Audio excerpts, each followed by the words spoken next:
Praise the Lord. இன்றைய நாளில் ஆண்டவர் சொல்ல விரும்பும் வார்த்தை, நீர் என்னை ஆசீர்வதித்தால் ஒழிய உம்மை போக விடேன். ஆதியாகமம் 32:26. அன்பான தேவனுடைய பிள்ளைகளே, இது மாதிரியான ஒரு விஷயம் அடிக்கடி நம்ம பார்த்துருப்போம். நம்ம அதை எக்ஸ்பீரியன்ஸை பண்ணியிருப்போம். எப்படின்னு சொல்லுங்க, நம்ம வீட்டில் இருக்கிற சின்ன குழந்தைங்க தாங்க. நம்முடைய பசங்களுக்கு ஏதாவது ஒன்று தேவைன்னு வச்சுக்கோங்களேன், அதை வாங்கி தர வரலும் நம்மளை விடவே மாட்டாங்க. நீ எனக்கு அதை பண்ணி தான் ஆகணும், எனக்கு கொடுத்து தான் ஆகணும்னு சொல்லி அடம் பிடிச்சு அவங்க அதை வாங்கிடுவாங்க.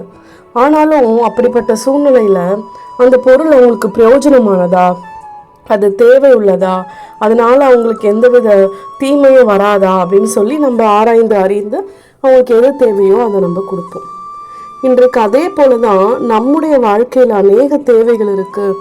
இந்த ஆசீர்வாதத்தை நீங்கள் எனக்கு செஞ்சுதான் ஆகணும்னு சொல்லி நம்ம விடாப்பிடியாக ஆண்டவரிடத்தில் கேட்டுகிட்டே இருக்கோம்ல.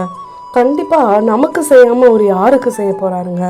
அதே போல் அப்படிப்பட்ட ஆசீர்வாதத்தில் நமக்கு நன்மைகள் இருக்கா அப்படின்னு யோசித்து நம்மை ஆசீர்வதிக்க ஆண்டவர் இருக்காரு. விசுவாசிப்போம். ஆமேன்.